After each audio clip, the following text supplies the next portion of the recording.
Hello students, कैसे हो बेटा? फाइन, एकदम मस्त। चलो बहुत अच्छा है।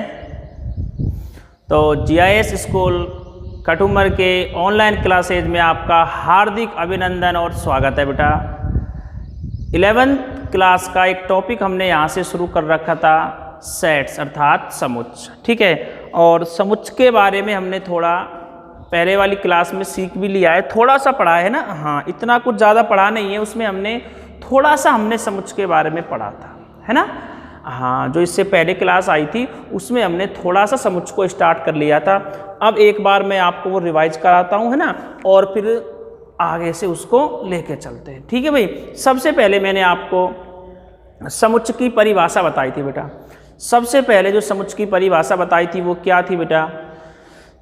वस्तुओं के सुपरिभाषित संग्रह को समुच्च कहते हैं। अब वस्तुओं के सुपरिभाषित संग्रह बोल लो या समूह बोल लो, उससे कोई फर्क नहीं पड़ेगा। ठीक है, या वस्तु बोल लो स्टार्टिंग में, या आंकड़े बोल लो, उससे कोई फर्क नहीं पड़ेगा। अवयव बोल लो, वस्तु, अवयव, सदस्य, ये सब एक ही चीज है भैया, है ना, एक ही बात है ये सब कुछ। तो वस्तुओं के सुपरिभाषित संग्रह को या समूह को क्या बोलते हैं? हम समुच्च बोलते हैं। अब एक सुपरिभाषित शब्द था, अर्थात सुपरिभाषित मतलब है कि परिभाषित तरीके से वो जमा होना चाहिए, हमें उसको निकाल सके, ऐसा कुछ होना चाहिए। उसी को तो हम एकत्रित कर सकते हैं, उसी को हम एकत्रित कर सकते हैं। इसके मैंने आपको बहुत सारे एग्जाम्पल भी दिए थे पहले वाली क्लास में, और सुन ले, और एग्जाम्पल सुन ले आप कि सुपरिभाषित कैसे नहीं है और कैसे है। जैसे मैंने आपसे कहा कि प्राकर संख्याओं का समुच्च बनाओ, तो आप फटाक से प्राकर संख्याओं का समुच्च बना सकते हैं। पहले बता चुका हूं, और देख लें। इस तरह से आप बना सकते हैं, इस तरह से आप बना सकते हैं, लगातार ये चले जाएंगी। तो आपने प्राकर संख्याओं का समुच्च बना दिया, बिल्कुल बन गया, ये हो गया सुपरिभाषित। ये क्या हो गया? सुपरिभाषित हो गया। लेकिन मैं आपसे कहूं, जैसे मैंने एक एग्जाम्पल आपको एक एग्जाम्पल दिया था ऑफलाइन क्लास में, कमजोर विद्यार्थी वाला, याद है क्या? एक बार और सुन लें। ऐसे बहुत सारे एग्जाम्पल होते हैं, एक ही एग्जाम्पल थोड़ी है। ठीक है, जैसे मैंने पहले वाली क्लास में बताया था आपको, सर्वश्रेष्ठ खिलाड़ी वाला, है ना। सर्वश्रेष्ठ खिलाड़ी का ले लो, है ना, एक्टर का ले लो, सर्वश्रेष्ठ एक्टर। तो सर्वश्रेष्ठ एक्टर को कोई नाम फिक्स थोड़ी है भाई। कोई व्यक्ति सलमान खान को सर्वश्रेष्ठ मानता है, कोई उसको देखना पसंद नहीं करता। तो ये अपने अपने अलग अलग विचार हैं सबके। ऐसी स्थिति है ना, ये सुपरिभाषित में शामिल नहीं होती है। ठीक है, जैसे कक्षा के अर्थात क्लास के कमजोर विद्यार्थियों का संग्रह बनाओ साहब। एक क्लास के कमजोर विद्यार्थियों का समुच्च बनाओ साहब। तो कमजोर विद्यार्थियों का समुच्च कैसे बनाएंगे? किसी विद्यार्थी को आप ऐसे कमजोर नहीं बता सकते। और मैंने आपको कहा था कि कमजोर से कमजोर कह के तो देखो, तुम्हें पता लग जाएगा कि कमजोर कैसे होकर है। ठीक है, तो कमजोर विद्यार्थियों को हम एक संग्रह में ऐसे नहीं बना सकते बेटा, ये सुपरिभाषित नहीं है। किसी विद्यार्थी से आप पर्सनल ऐसे नहीं कह सकते ये सब कमजोर में डाल दो, इसको ऐसा नहीं कह सकते। और सुने, जैसे विश्व के कमजोर देशों का, अर्थात कमजोर देश कैसे हो जाएगा साहब? किसी देश को आप ऐसे कैसे कम आंक सकते हो साहब कि ये सब कमजोर है? तो ऐसे ये मेल नहीं होते हैं, अर्थात ये सुपरिभाषित नहीं होते हैं। ठीक है, जैसे मैंने आपसे कहा था कि विश्व के सर्वश्रेष्ठ खिलाड़ियों का संग्रह बनाओ, तो आप खिलाड़ियों में नाम ले रहे हैं 2 4 5 का। विराट कोहली है, वीरेंद्र सहवाग है, सूर्य कुमार यादव है, ईशान किशन है, केएल राहुल है, ये नाम आपने ले दिए सर्वश्रेष्ठ में। लेकिन बहुत से व्यक्ति हो सकते हैं इनको पसंद ही नहीं करते, वो और ही कुछ बनाएं। तो अब ये क्या है? ये सुपरिभाषित नहीं काउंट होगा बेटा। तो ऐसी स्थिति क्या होती है? सुपरिभाषित नहीं होती है। तो ऐसी स्थिति जब आती है तो वो एक संग्रह में नहीं दिखाया जा सकता। ठीक है, तो इसीलिए परिभाषा में ऐसा कहा गया था कि वस्तुओं का सुपरिभाषित संग्रह होना चाहिए, उसी को हम समुच्च कहेंगे। ठीक है बेटा, और समुच्च को मंझले कोष्ठक से हमने व्यक्त करा दिया था। और इसके अंदर जो अवयव होते हैं उनमें क्रम का कोई महत्व नहीं होता है, कैसे भी कहीं भी आगे पीछे करके आप उनको लिख सकते हो। और एक अवयव 2 बार नहीं आता है, अवयवों की पुनरावृत्ति नहीं होनी चाहिए, अवयवों की पुनरावृत्ति नहीं होनी चाहिए। बार बार सुन लें आप, एक अवयव 2 बार नहीं आना चाहिए। जैसे ये अंक 3 आ गया तो आगे कहीं भी ये 3 आपको दोबारा इसमें नहीं मिल जाना चाहिए, नहीं तो ये परिभाषित नहीं होगा। ठीक है, एक अंक 2 बार नहीं आना चाहिए। ठीक है, ऐसा समुच्चय के अंदर होता है। ठीक है भैया, ये सारी बात हमने कल कर ली थी और मैंने आपको कुछ शब्द भी बताए थे और उनके समुच्चय भी मैंने आपसे बनवाए थे। ठीक है, हाँ जी। अब कल हमारा थोड़ा सा जो चल रहा था वो संख्या पे चल रहा था। कहाँ चल रहा था? संख्या के ऊपर चल रहा था। देखो समुच्चय हम पढ़ रहे हैं, समुच्चय के हम जो भी चैप्टर पढ़ेंगे हमें संख्या का ज्ञान तो होना बहुत ही जरूरी है कि प्राकृत संख्या क्या है, पूर्ण संख्या क्या है, पूर्णांक क्या है, परिमेय क्या है, अपरिमेय क्या है, वास्तविक क्या है। ठीक है, ऐसे तो एक कॉम्प्लेक्स नंबर पढ़ेंगे, सम्मिश्र संख्या पढ़ेंगे, वो हमारा 5वां चैप्टर है, उसके बारे में पढ़ेंगे। तो कम से कम जो यहाँ पे हैं वो तो हम यहाँ से पढ़ के चलें। ठीक है, हाँ, पूर्ण संख्या W। ठीक है, ऐसी बहुत सारी संख्या होती है। ठीक है बेटा, तो अब मैं आपको एक बार संख्या यहाँ से स्टार्ट करता हूँ, फिर वापस हम इसी टॉपिक में जुड़ेंगे समुच्चय वाले में। समुच्चय से बाहर नहीं पढ़ा रहा, समुच्चय के अंदर ही पढ़ा रहा हूँ। संख्या यहाँ पर काम आएंगी, पढ़ना जरूरी है। किताब में भी है, किताब में बात अलग है कि कुछ कम है, थोड़ा सा कम दिया है, लेकिन वो है वो तो पढ़ना ही है, और जो एक्स्ट्रा है वो भी हमें यहाँ से पढ़ना है। ठीक है, तो अब मैं यहाँ से आपके सामने ये शुरू करता हूँ संख्या वाला ना। नंबर सिस्टम होता है बेटा, संख्या पद्धति। ठीक है, तो संख्या पद्धति में सबसे पहले मैं आपको स्टार्टिंग से सिखाता हुआ चलूंगा। सबसे पहली जो शुरुआत है हमारी वो होती है प्राकृत संख्याओं से। कहाँ से होती है बेटा? प्राकृत संख्याओं से होती है। प्राकृत संख्या, नेचुरल नंबर। ठीक है, तो प्राकृत संख्या भैया क्या होती है बेटा? प्राकृत संख्या।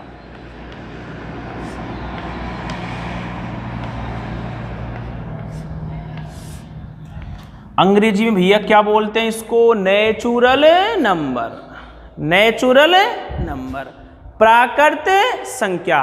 देखो प्राकृत संख्या, प्राकृत प्रकृति से बना है। किससे बना है? प्रकृति से। नाम को पकड़ें, प्राकृत, नेचुरल, अर्थात ये प्रकृति से बना है। किससे बना है? प्रकृति से बना है। कैसे बना है? ये प्राकृत संख्या जो है मैं इसको अपने दैनिक जीवन से जोड़कर समझाता हूँ, क्योंकि ये दैनिक जीवन से ही जुड़ा हुआ है। प्राकृत अर्थात प्रकृति से, प्रकृति से जुड़ा हुआ है, तो सारी बातें हमें प्रकृति से जोड़ करके पढ़नी है इसमें, प्राकृत संख्या के अंदर। ठीक है, सिंबल क्या होता है इसका? नेचुरल अर्थात N, capital N. Capital N से आप प्राकृत संख्या को व्यक्त करते हैं। नेचुरल नंबर आप इसे बोल सकते हैं। ठीक है, तो प्राकृत संख्या क्या होती है बेटा? सबसे पहली बात प्रकृति से जोड़ूंगा। एक बार मैं इनको प्राकृत संख्याओं को लिख देता हूं आपके सामने।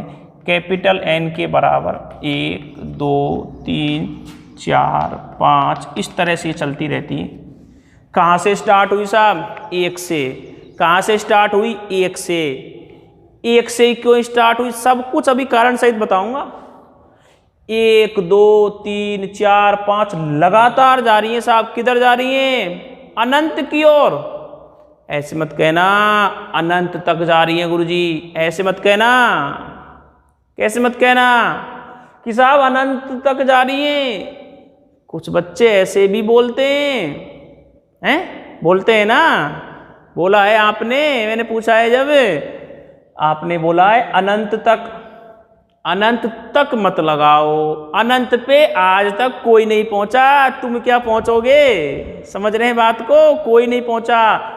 अनंत की ओर बोलने का तरीका थोड़ा सा ऐसा होना चाहिए कि अनंत की ओर, कि साहब ये संख्या कहाँ जा रही है? अनंत की ओर जा रही है।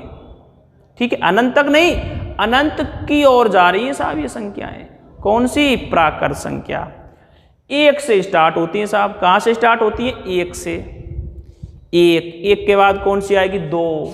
ठीक है, 1 के बाद कौन सी आएगी? 2। 2 के बाद कौन सी आएगी? 3। 3 के बाद कौन सी आएगी? 4। एक बहुत इंपॉर्टेंट बात बेटा, प्रत्येक प्राकृत संख्या में एक अंक का अंतर होता है। बहुत से बच्चों से मैं प्राकृत संख्या की परिभाषा पूछता हूँ, प्राकृत संख्या पूछता हूँ, बेटा प्राकृत संख्या क्या होती है, बहुत जल्दी से साहब ऐसे आता है जोश में साहब ही बताता हूँ साहब, और तुरंत अपनी बात कह के बैठ जाता है। ऐसा नहीं है, थोड़ा सा डीपली जाना है ना, बातों को पकड़ना है। ऐसे बोल देते हैं कि साहब प्राकृत संख्या एक से अनंत तक या की ओर बोल देते हैं, वो एक ही बात कर लूंगा मैं अभी उनके लिए, तो ठीक है, वैसे तक नहीं लगाना है, की ओर ही बोलना है। तो वो ऐसे बोल जाते हैं कि साहब 1 2 3 4 5 6 अनंत की ओर है, एक से ले जाओ साहब अनंत की ओर। लेकिन एक विशेष बात और बोलनी पड़ती है इसमें, एक विशेष बात और बोलनी पड़ती है भैया इसमें, वो कोई नहीं बोलता है, सब निकल जाते हैं बच के। नहीं, ऐसा आप नहीं करोगे, क्योंकि आपको कौन पढ़ा रहा है, मनीष शर्मा पढ़ा रहा है। मैं आपको बहुत डीपली ले जाऊंगा प्रत्येक चीज में, प्रत्येक में ले जाऊंगा आपको। 11th क्लास सीखने की क्लास है, 11th क्लास सीखने की क्लास है, बिल्कुल सीखो जितना सीख सकते हो, सिलेबस के चक्कर मत आओ अभी से, अभी तो तुम्हारी शुरुआत है। सिलेबस तो सभी कराते हैं और हम भी कराएंगे, लेकिन जितना हो सकता है उतना सीख लें आप। टॉपिक कुछ चलता रहेगा, उसी टॉपिक में मैं ऐसी ऐसी बातें निकाल दूंगा आपको कि आप सोचेंगे गुरुजी कहाँ चले गए, सवाल रह गए किताब को। कोई बात ना है, जो नॉलेज आ रही है वो तुम्हारे काम की आ रही है। ऐसा तो है नहीं मैं गणित पढ़ाते पढ़ाते आपको संस्कृत की बात बताने लग जाऊंगा कि भाई राम के रूप लिखो नहीं, ऐसा तो नहीं होगा ना, गणित की बात चलती रहेंगी। तो जितनी नॉलेज मिले उतना अच्छा है ना, क्योंकि 11वीं क्लास सीखने की क्लास है, और 12वीं में जब हो जाओगे तुम्हें, तब तो सवाल डाला सीरियल से चलते रहो। सिलेबस ही बहुत लंबा होता है, एनसीईआरटी का बहुत लंबा है, हमारे लिए तो भाई बहुत बड़ा है, क्योंकि हमारा जो तरीका है पढ़ाने का उसमें समय थोड़ा ज़्यादा लगता है, क्योंकि हम घास नहीं काट सकते, हम बहुत डीपली प्रत्येक चीज़ को लेकर चलेंगे, इसलिए हमें समय लगता है।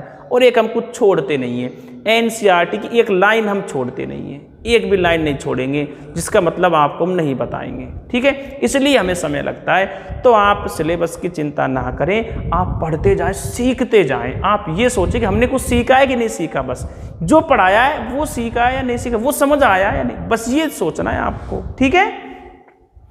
तो प्राकृत संख्या में क्या होता है बेटा, प्राकृत संख्या 1 से स्टार्ट होती है और लगातार चलती रहती हैं, लगातार चलती रहती हैं और अनंत की ओर जाती हैं। और सबसे इंपॉर्टेंट बात जो मैं आपको बताने वाला था वो क्या थी कि प्रत्येक अंक में प्रत्येक अंक में एक अंक का अंतर होता है, प्रत्येक अंक में एक अंक का अंतर होता है। 1 के बाद प्राकृत संख्या 2 हो जाएगी, 2 के बाद 3 होगी, 3 के बाद 4 होगी, 4 के बाद 5 होगी, 5 के बाद 6 होगी। इनके बीच की संख्याएं प्राकृत संख्या नहीं होंगी। प्रत्येक प्राकृत अंक में एक अंक का अंतर होता है, ठीक है बेटा। अब ये प्राकृत संख्या 1 से क्यों स्टार्ट हुई साहब, देखो अब इसको हम प्रकृति से जोड़ते हैं, दैनिक जीवन से जोड़ते हैं, ठीक है। जैसे हमारे विद्यालय में मान लो 5 पेड़ लगे हैं, कितने पेड़ लग रहे हैं, 5 पेड़ लग रहे हैं। हमें दिख रहा है बाहर आपका विद्यालय है जहाँ से मैं पढ़ा रहा हूँ, मुझे दिख रहा है इसमें कि इधर 5 पेड़ लगाए गए हैं। कितने पेड़ लगाए गए हैं, 5 पेड़। तो मैं कैसे कहूँगा पता इस बात को कि हमारे GIS विद्यालय में कठुमर के GIS कठुमर के विद्यालय में 5 पेड़ लगाए गए हैं साहब। कितने पेड़ लगाए गए हैं, 5। कि ऐसे कहोगे कि GIS कठुमर के विद्यालय में -5 पेड़ लगाए हैं गुरुजी, ऐसे कहोगे, नहीं कहोगे ना। ऐसे थोड़ी बोलोगे कि साहब माइनस के 5 पेड़ लग रहे हैं, नहीं कहोगे ना। कभी सुनाए, बाहर मोटरसाइकिल खड़ी है साहब, वो खड़ी मुझे दिख रही है यहाँ से, ठीक है, 15 मोटरसाइकिल खड़ी है। कितनी खड़ी है, 15। ज़्यादा भी हो सकती है, इन्होंने काउंट नहीं करी है, 10 भी हो सकती है, 5 भी हो सकती है। तो मैंने कहा कि बेटा उधर 15 मोटरसाइकिल खड़ी हुई हैं। कितनी खड़ी हुई हैं? 15। क्या कभी ऐसा सुना है कि सर -15 मोटरसाइकिल खड़ी हैं, सर -10 मोटरसाइकिल खड़ी हैं बाहर? सुना है? नहीं सुना ना। ऐसा नहीं होता है ना। तो माइनस की कोई प्राकृत संख्या नहीं होती है ना, नहीं होती है ना। ऋणात्मक कोई भी अंक नहीं होता इसका, कोई भी नहीं होता। सुना है कभी? जैसे ये ब्लैक बोर्ड है, कितने बोर्ड लग रहे हैं इस कमरे में? जहां से हम पढ़ रहे हैं इस कमरे में कितने बोर्ड लग रहे हैं? एक बोर्ड लग रहा है। कितना लग रहे हैं? एक लग रहा है। तो हम कैसे कहेंगे इस कमरे में एक बोर्ड लग रहा है साहब? क्या ऐसे कहोगे कभी कि इस कमरे में साहब 0 बोर्ड लग रहे हैं? कहोगे? ऐसे कभी नहीं कहोगे ना कि साहब इस कमरे के अंदर 0 बोर्ड लग रहे हैं, 0 बोर्ड लग रहे हैं। ऐसा कोई शब्द है ये? कभी ऐसा सुना है कि सब 0 बोर्ड लग रहे हैं? नहीं सुना। तो ऐसा कभी नहीं हो सकता, ऐसा कभी नहीं हो सकता। आप भैंस का दूध पीते हो? बिल्कुल पीते हो ना। तो अपने घर में 2 भैंस बंधी हुई हैं। कितनी बंधी हुई हैं? 2 भैंस बंधी हुई हैं। क्या कहोगे? हमारे घर में 2 भैंस है। ऐसे कहोगे ना? ऐसे कहोगे हमारे घर में 0 भैंस है? कहोगे? बताओ। नहीं बोल सकते कभी भी। ऐसा शब्द कभी काम में नहीं आएगा कि हमारे घर में साहब 0 भैंस बंध रही है। अरे गुरुजी हमारे घर में -2 भैंस बंध रही है साहब। नहीं आएगा ना कभी ऐसा कि साहब हमारे घर में -2 भैंस बंध रही है। कभी नहीं आएगा ना, ऐसा नहीं आएगा बेटा। तो ये सब प्रकृति से जुड़ा हुआ है, सब प्रकृति से जुड़ा हुआ है। ठीक है। तो ऐसा कभी नहीं होता है कि माइनस की कोई संख्या प्राकृत हो जाए या 0 प्राकृत हो जाए। अरे एक बात और रह गई, क्या तुमने ऐसा सुना है कि साहब हमारे घर में 1.5 भैंस बंध रही है? सुना है? 1.5 भैंस, 1.5 सुना है क्या? छोटे बछड़े को आधा मत कर देना साहब, एक बड़ी भैंस बंध रही है, एक छोटा बछड़ा साहब 1.5 होगी साहब। अरे ऐसा नहीं होता है, काउंटिंग में वो 2 ही होंगी। कितनी होंगी? 2। अभी बाहर मोटरसाइकिल खड़ी है, ऐसे कहोगे 10.5 मोटरसाइकिल खड़ी है। गुरुजी 11.5 मोटरसाइकिल खड़ी, कहोगे ऐसे? नहीं कहोगे ना। पॉइंटों में लाओगे क्या मोटरसाइकिल की संख्या? कैसे लाओगे? 11, 12, 13, 14, 15 ऐसे ही तो लाओगे। 100, 200, 300 ऐसे ही तो लाओगे कि साहब 1000.3 मोटरसाइकिल खड़ी हैं गुरुजी। नहीं कहोगे ना ऐसा। तो ये सारी चीजें बेटा प्रकृति से जुड़ी हुई हैं। कहाँ से जुड़ी हुई हैं? प्रकृति से। अभी तो मैं आपको नेचुरल नंबर ही समझा रहा हूं। मैं जो बता दूंगा ना, फैक्ट मानना, जीवन में नहीं भूलने दूंगा। भूलोगे ही नहीं। मैं उदाहरण ही ऐसे पेश करूंगा आपके सामने कि जब भी वो चीजें आएंगी तो आपको जरूर याद आएगी। किसकी? प्राकृत संख्या की या हमारी? किसी की भी आ सकती है। ठीक है। हाँ, जैसे आपके कमरे में 10 पंखे लग रहे हैं। कितने लग रहे हैं? 10। तो मैंने एक बच्चे से खड़ा करके पूछ लिया, बता बेटा काउंट करके अपने कमरे में कितने पंखे हैं? तो ऐसे ही तो कहेगा सर 10 पंखे लग रहे हैं। ऐसे तो ना कहने साहब 10.5 लग रहा है, ऐसा भी अब टूट रहा, सब आधो गिन लियो। ऐसे तो ना हो ना। 10 है तो 10 कहोगे, 11 है तो 11 कहोगे। ऐसे तो ना बोलो ना साहब 0 पंखा लग रहा है। ऐसे तो कभी ना बोल सके ना। 0 पंखा क्या है? पंखा है ही ना है तो है ही ना है। वो तो 0 लाएंगे क्या? 0 पंखा टक रहा है साहब कमरा में। सब माइनस के 3 पंखा लग रहे हैं गुरुजी। ऐसे कभी नहीं। ठीक है। तो मैं आपको क्या समझाना चाह रहा हूं कि ये प्राकृत संख्या जो नेचुरल नंबर है हमारे दैनिक जीवन से जुड़ी हुई है, दैनिक जीवन से जुड़ी हुई है। और प्राकृत संख्या जो होती है वो हमेशा धनात्मक होती है, वो हमेशा धनात्मक होती है। और कहां से स्टार्ट होती है? 1 से स्टार्ट होती है, 1 से स्टार्ट होती है। और प्रत्येक प्राकृत अंक के अंदर 1 का अंतर होता है। प्राकृत संख्या में ही 10 से 15 मिनट ले गया मैं। समझ रहे बात को? प्राकृत संख्या चाहता तो 1 मिनट से बहुत ही कम समय में, ये मानो जैसे 15 सेकंड या 20 सेकंड में लिख के खत्म कर सकता था। और आप संतुष्ट भी रहते। ऐसा नहीं है कि आप संतुष्ट नहीं रहते, लेकिन हमें ऐसा नहीं करना है, हमें डिफरेंट करना है। समझ रहे बात को? हमें सीखना है, बहुत अच्छे से सीखना है, हमें एक एक चीज के बारे में अच्छे से पता होना चाहिए। प्राकृति नहीं, सारा कुछ, पूरी किताब ही ऐसे करनी है, एक टॉपिक नहीं, कंप्लीट बुक ऐसे करनी है कि जब आईआईटी का पेपर देने जाए ना तो लगे कि गणित में हम कुछ जानते हैं, हमें कुछ आता है गणित के अंदर, हम लिखेंगे, हम करेंगे गुरुजी, इन सवालों को हम करेंगे, क्योंकि ये तो हमने 11वीं में पढ़ लिया था, ये तो हमने 12वीं में कर लिया था। ऐसे होना चाहिए तुम्हारे साथ, ऐसा होगा, बिल्कुल आपके साथ ऐसा होगा। अगर आप हमारे साथ चलोगे, हमारी मेहनत के अनुसार चलोगे, तो आपके साथ भी ऐसा ही होगा, बिल्कुल। ठीक है बेटा, और मुझे मेरे विद्यार्थी पर पूरा विश्वास रहता है कि वो बिल्कुल जैसा बताते हैं वैसा ही चलता है, और फिर हमें वो अच्छा परिणाम भी दे के जाता है।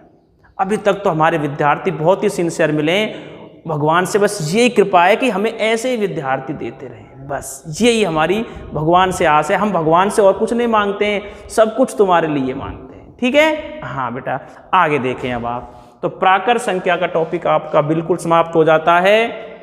ठीक है, नेक्स्ट टॉपिक पे बढ़ते हैं। सिंबल मत भूल जाना बेटा, सिंबल मत भूल जाना। जो बात समझाई है वो तो नहीं भूलोगे, वो तो मुझे पता है नहीं भूलोगे तुम, लेकिन सिंबल भी मत भूल जाना, क्योंकि बात लिखी नहीं मिलेगी, बात तो समझने के लिए लिखा क्या मिलेगा, एन, कैपिटल एन। ठीक है, कैपिटल एन जहां लिखा मिल जाए उसका मतलब क्या होगा बेटा, प्राकृत संख्या होगा, नेचुरल नंबर होगा।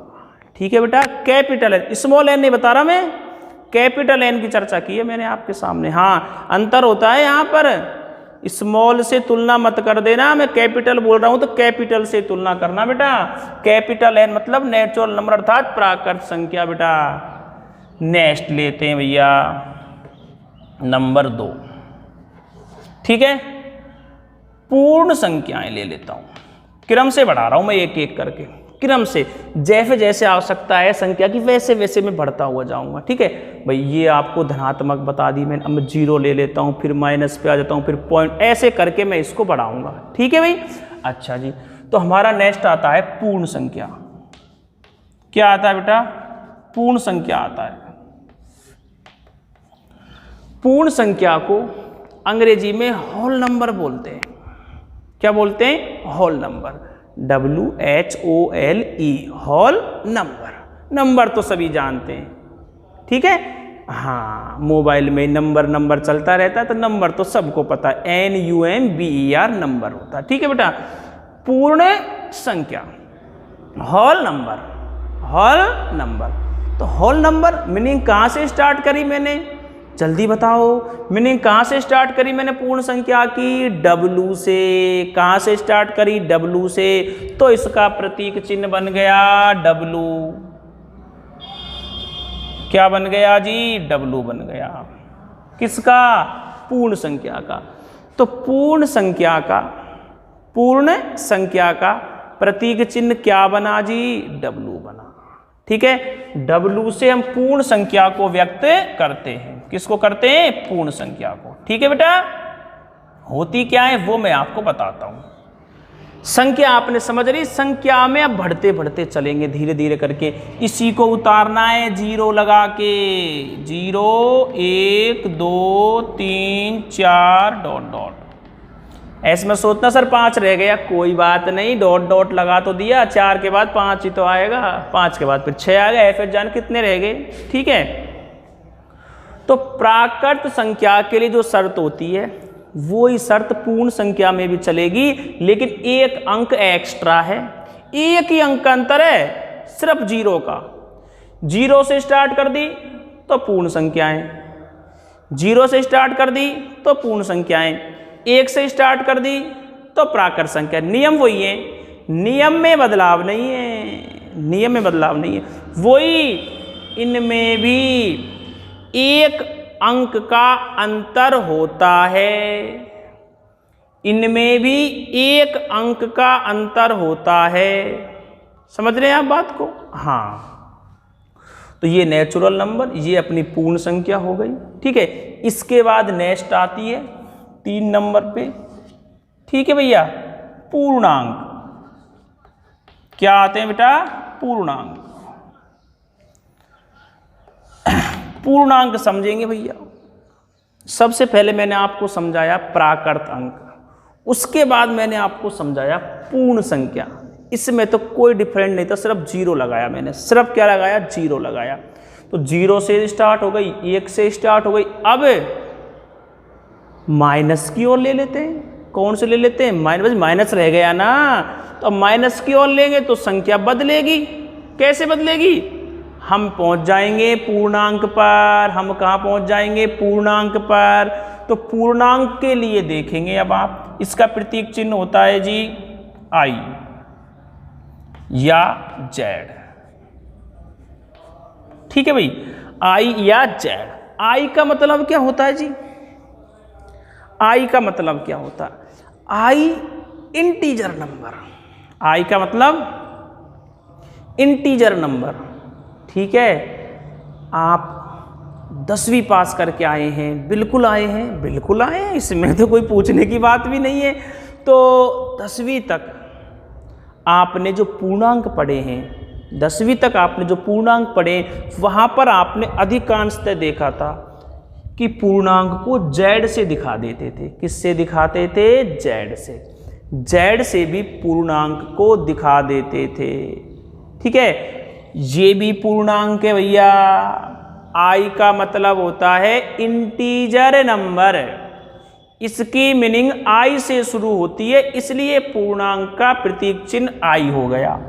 क्या हो गया, आई हो गया। अभी मैंने पूर्णांक नहीं लिखे हैं, अभी लिख दूंगा। अभी मैं आपको प्रतीक चिन्ह के बारे में समझा रहा हूं भाई। यहां तो समझाऊं कि एक ही है, natural number n, whole number w, पूर्ण संख्या। अरे यहां दिक्कत आ गई, समझ रहे हैं बात को, कंफ्यूज रहता है बच्चा या रट लेता है। दो ही काम होते हैं, या तो कन्फ्यूजन लेके घूमता रहता है या रट लेता है। कन्फ्यूजन खत्म, रट दी। समझ रहे बात को। लेकिन ये सिस्टम यहाँ नहीं चलेगा हमारे सामने। यहाँ एक एक चीज आप विस्तार से डीपली तरीके से पढ़ेंगे। जो समस्या पहले थी ना, वो अब नहीं रहनी चाहिए तुम्हारे सामने। वो 10वीं तक का स्तर था, वो सिस्टम अलग था, अब सिस्टम अलग है। ठीक है बेटा, अब आपको भरपूर नॉलेज मिलनी चाहिए, बिल्कुल। तो आई का मतलब इंटीजर नंबर, आई का मतलब इंटीजर नंबर, अर्थात इसकी मीनिंग आई से शुरू होती है, इसलिए पूर्णांक का जो प्रतीक चिन्ह होता है वो आई होता है। बात आ गई फिर जेड की, कि जेड भी तो इसी का प्रतीक चिन्ह है साहब। ये क्यों आ गया, अब जेड को हम चाहें तो ऐसा भी कह सकते हैं कि साहब जेड कोई ग्रीक भाषा का शब्द है। कौन सी भाषा का, ग्रीक भाषा का। ग्रीक भाषा के बहुत सारे शब्द चल रहे हैं तुम्हारी गणित में, तुम्हें पता नहीं होगा। ग्रीक भाषा के बहुत सारे शब्द चल रहे हैं। तुम 10वीं में एक सिंबल पढ़ के आए थे, सिग्मा वाला, पढ़ के आए ना, ये सिग्मा पढ़ के आए ना तुम 10th में। सिग्मा ग्रीक भाषा का ही है, सिग्मा माने जोड़ना, सिग्मा माने जोड़ना। ठीक है बेटा, तो ऐसे ही यहां पर भी, इस जगह पर भी जेड जो है इसको ऐसे बोल देते हैं कि ये ग्रीक भाषा का शब्द है, एक ग्रीक भाषा का शब्द है। और एक बात और बताता हूं मैं आपको, एक बार मैं आपको और बता देता हूं। हमारे गुरुजी ने हमें बताया था, तो हम अब उसे तुम्हें बता रहे। मैंने कहीं किताब में लिखा तो नहीं देखा, हाँ कहीं आप मेरे पीछे ही पड़ जाएं कि साहब ऐसे बता रहे। मैं आपको मेरे गुरुजी की बात बता रहा हूं, मैंने कहीं किताब में तो नहीं देखा, मैं आपको मेरे गुरुजी की बात बता रहा हूं जिन्होंने मुझे पढ़ाया था। उन्होंने ऐसे बताया था कि जो ये जेड है ना बेटा, कि जो ये जेड है ना, इसे हम क्यों लेते, ग्रीक भाषा तो हमने पढ़ा है, किताब में भी देखा है। उन्होंने जेड के लिए हमसे पर्सनल कहा था कि बेटा एक जलीन नामक गणितज्ञ हुए थे बेटा। कौन से गणितज्ञ, जलीन नामक। तो जलीन नामक गणितज्ञ हुए थे, उनकी मीनिंग जेड से शुरू होती थी। उन गणितज्ञों की मीनिंग, उन नहीं, उस गणितज्ञ की मीनिंग, उस गणितज्ञ की मीनिंग जेड से शुरू होती थी। उसी ने पूर्णांक बनाए थे, उसी ने पूर्णांक बनाए थे। तो उसने पूर्णांक बनाए थे ना, तो इंटीजर नंबर तो था ही, वो तो पूर्णांक की मीनिंग है, आई से शुरू होता है। लेकिन पूर्णांक बनाने वाले गणितज्ञ जो थे जलीन नामक, उनकी मीनिंग भी जेड से शुरू होती थी। तो उन्होंने सोचा अपने नाम पर भी कुछ कर दिया जाए, तो उन्होंने अपने नाम पर पूर्णांक को चला दिया और चलता आ रहा है, जेड शुरू से चला आ रहा है। छोटी क्लासों में देखोगे तो जेड ही मिलेगा, आई बहुत कम मिलता है। तो हमारे गुरुजी के अनुसार जेड जो है क्यों काम में लिया, क्योंकि एक गणितज्ञ हुए जलील नाम के, उनके नाम पर जेड भी चला दिया और चलता आ रहा है। भैया पढ़ेंगे हमेशा, ऐसा थोड़ी है नहीं पढ़ेंगे। तो इसलिए दो प्रतीक चिन्ह हो गए साहब पूर्णांक के। कितने हो गए? दो। इंटीजर नंबर, आई पूर्णांक। ये साहब गणितज्ञ के नाम पर चल गया, दोनों चलते हैं, इसलिए दोनों बताने चाहिए। अरे बहुत से साइड से कट जावे, कैसे ये कई काम में चला लें, ये चला ले तो होंगे। आई मान इंटीजर नंबर कह के खत्म खेल।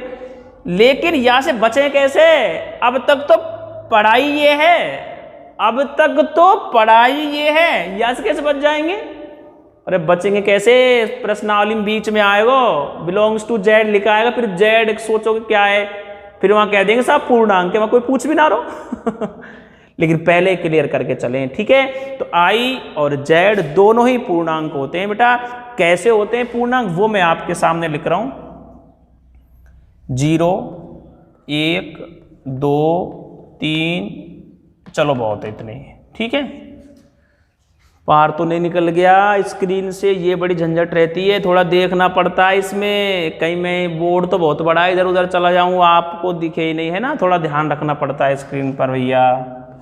-1, -2, -3, ठीक है? इसीलिए जो हम वीडियो बना रहे हैं ना ये लाइव क्लास की, ये फ्रंट वाले कैमरे से बना रहे हैं कि पूरा दिखता रहे कहाँ तक का लिखा हुआ है ना? चाहे तो हम इससे भी अच्छी क्वालिटी दिखा सकते हैं वीडियो के अंदर। क्वालिटी का मतलब इन ना बदल सकूं मैं, ये तो ऐसे दिखेंगे, ये प्राकृतिक ना बदलेंगे क्वालिटी में, लेकिन जो सफाई है ना, जो आपको दिख रहा है वो और साफ दिख सकता है अगर फ्रंट वाला कैमरा हटा के बैक वाला कैमरा लगा दिया जाए, मोबाइल ऐसे घुमा के लगा दिया जाए, जैसे वीडियो नहीं बनाते ऐसे।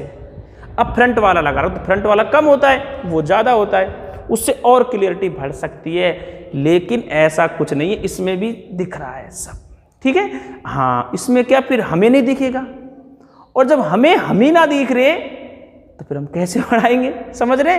थोड़ा सा मन लगाना भी यहाँ जरूरी है। क्लास में तो आप रहते हो तो सिस्टम बहुत अच्छा बैठता है, यहाँ पर भी तालमेल, अब हम हमारा तालमेल हमसे बना रहे हैं। समझ रहे बात को? इसलिए फ्रंट कैमरा लगाया जा रहा है। क्वालिटी थोड़ी सी कम हो सकती है, कम नहीं होगी, थोड़ी सी कम, है ना? हाँ बेटा, चलो ये पूर्णांक हो गया आपका इंटीजर नंबर अर्थात आई। ये पूर्णांक पता क्या आया है? पूर्णांक पता क्या आया है? देखो एक बार, ये माइनस के अंक आए ना, माइनस के अंक, और ये प्लस के आए। अंक तो पहले वाले ही हैं, ये सारे के सारे ये वाले, लेकिन अब माइनस वाले और आगे। नियम वही है इसके वाला कौन सा? वो एक अंक वाला, कि प्रत्येक अंक में एक अंक का अंतर होता है। ये नियम मत भूलना बेटा कि प्रत्येक अंक वाला, क्योंकि ये भूल गए ना फिर 1 और 2 के बीच में 1.5 भी दिखने लग जाएगा तुम्हें। 1.5 यहाँ नहीं लेना, 1.5 इनमें सम्मिलित नहीं होता है पूर्णांकों में। इसलिए पहले ही बता दूं कि प्रत्येक पूर्णांक में भी एक अंक का अंतर होता है, ठीक? 1 के बाद पूर्णांक 2 ही मिलेगा, 2 के बाद 3 ही मिलेगा, 3 के बाद 4 ही मिलेगा। -1 से इधर छोटा पूर्णांक -2, -2 से छोटा -3, इनके बीच वाला कोई भी अंक नहीं आएगा, इनके बीच वाला कोई भी अंक नहीं आएगा। समझ गए आप बात को? इनके बीच का कुछ भी नहीं आएगा, ठीक है भैया? आ रही है कुछ भेजे में तुम्हारे? हाँ बिल्कुल आ रही होगी 100%। चलो, तो ये अपने कौन से होते हैं जी? पूर्णांक होते हैं साहब, ठीक है? मैं आपसे कहूँ कि ये क्रम कैसा है भैया, इधर से चलें अपन, ये तीर लगा दिए मैंने, चलो इधर से चलते जा रहे हैं। कौन सा क्रम है बेटा? बढ़ता हुआ। कौन सा है? बढ़ता हुआ। और ई कौन सा है? घटता हुआ। ई कौन सा है? घटता हुआ। देख जो 3 के बाद 2, 2 के बाद 1, 0, ये घटते हुए जा रहे हैं। -4 बढ़ा है कि -3? -3। बड़े चक्कर मत आ जाइयो, चिन्ह भी लग रहा है। हाँ, जितना बड़ा है माइनस में उतना ही छोटा है। ठीक है, चलो नेक्स्ट नंबर देखते हैं, चौथा देखते हैं साहब, वास्तविक संख्याएं। वास्तविक संख्या,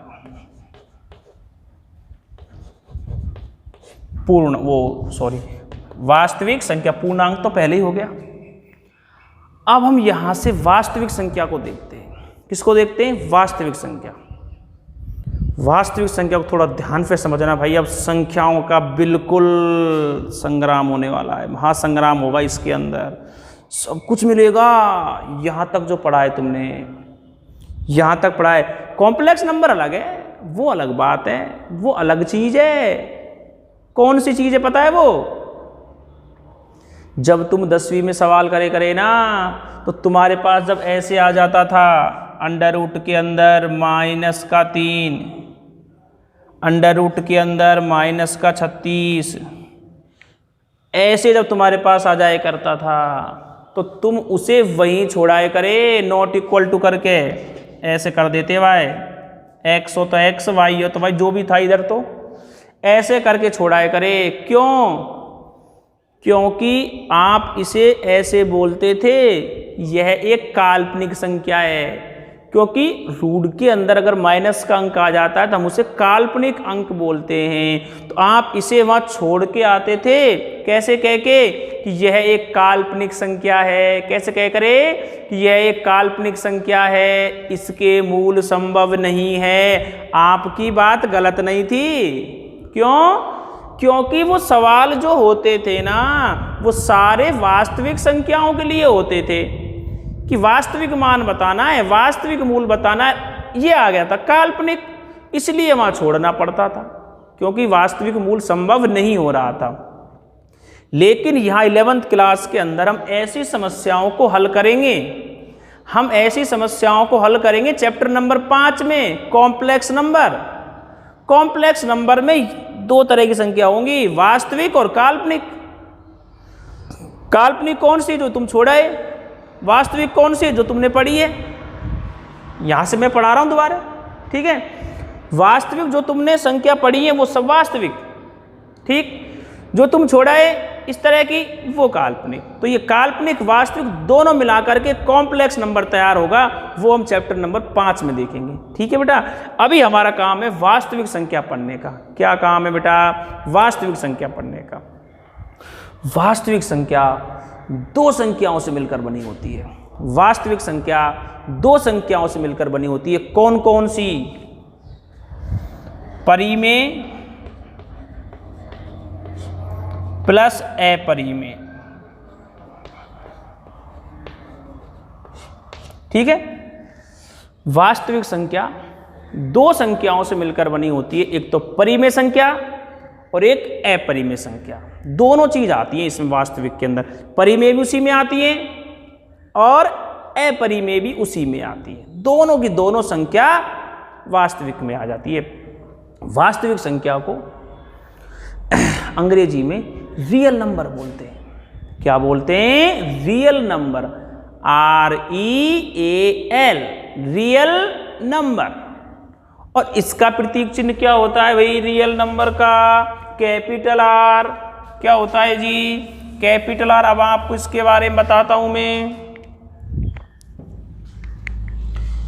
कैपिटल R, कैपिटल R क्या होता है? कैपिटल R वास्तविक संख्या होती है। कैपिटल R क्या होती है? वास्तविक संख्या होती है, रियल नंबर बोलते हैं हम इसे। और भैया वास्तविक संख्या कौन कौन सी होए? देखो ये जो अब तक पढ़ा है ना तुमने, नेचुरल, पूर्ण, पूर्णांक, ये सब कुछ तो इसमें मिलेगा ही, ये सब कुछ तो इसमें मिलेगा ही। एक्स्ट्रा और मिलेगा। एक्स्ट्रा क्या मिलेगा साहब? जो तुम यहाँ में छोड़ के आ गए। क्या छोड़ के आए साहब? सोचे, थोड़ा सा दिमाग चलाएं एक बार। देखो इसमें क्या छोड़ के आए? 0 लगा लिया, फिर माइनस के लगा लिए। अब क्या बच गो साहब? सब कुछ तो आपको दिखे नहीं, बच गया पॉइंट वाले बच गए ना।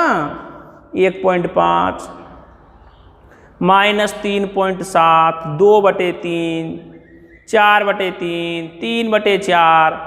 ये जो बटे में बोल रहा हूँ ना मैं, अंश अपॉन हर में ये भाग लगाएंगे तो वही पॉइंट में आ जाएंगे। जैसे 1/2 0.5 आ जाएगा।